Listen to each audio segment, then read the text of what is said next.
അങ്ങനെ തൃപ്പൂരിലേക്ക് നമ്മൾ എൻ്ററായി. ഇത് ശനീച്ചുറ എന്ന് പറഞ്ഞിട്ടുള്ള സ്ഥലമാണ് കേട്ടോ. അപ്പോൾ ഇപ്പോൾ ഏകദേശം സമയം ഒരു 5 മണിയായി. ഇവിടെയൊക്കെ ഇരുട്ടായി തുടങ്ങി.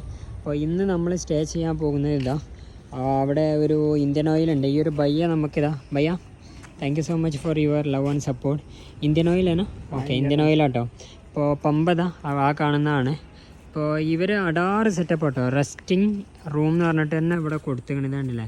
അപ്പോൾ ഇതിൻ്റെ ഉള്ളിലെ കാഴ്ചകൾ ഞാൻ കാണിച്ചു തരാം. സെറ്റപ്പാണ്. നമ്മളെ ഈ വെസ്റ്റ് ബംഗാളിലെ കാങ്കിയിൽ നിന്ന സമയത്ത് കുറച്ചൊരു സെറ്റപ്പുള്ള റെസ്റ്റ് റൂം കിട്ടിയിരുന്നു. അതിനേക്കാൾ സെറ്റപ്പ് ആട്ടോ. ഇത് നോക്കി, അടിപൊളി കേട്ടോ. കട്ടിലൊക്കെ സെറ്റപ്പാണ്. ഇത് ക്യാരംസ് കളിക്കാനുള്ള ഇതുണ്ട്, ടി വി ഉണ്ട്. ഇത് വർക്ക് ചെയ്യാമെന്നറിയില്ല. ഫാനും കാര്യങ്ങളൊക്കെ ഉണ്ട്. ഞാൻ സൈക്കിൾ ഇതാ അങ്ങോട്ടേക്ക് പാർക്ക് ഉള്ളിലേക്ക് കയറ്റി വെച്ചു കേട്ടോ. ഇനിയിപ്പോൾ എന്താ, എല്ലാം ഉണ്ട്, ചാർജിങ് സ്ലോട്ട് കാര്യങ്ങളെല്ലാം ഉണ്ട്. അപ്പോൾ ഇന്നത്തെ സ്റ്റേ എന്തായാലും ഇവിടെ തന്നെയാണ്. അപ്പോൾ വേറൊന്നുമില്ല, തൃപ്പൂരിലേക്ക് എൻ്ററായി. ഇനി കുറച്ച് എക്സ്പ്ലോർ ചെയ്തിട്ട് നമ്മൾ നേരെ ഇവിടുന്ന് നേരെ ലീവാവും.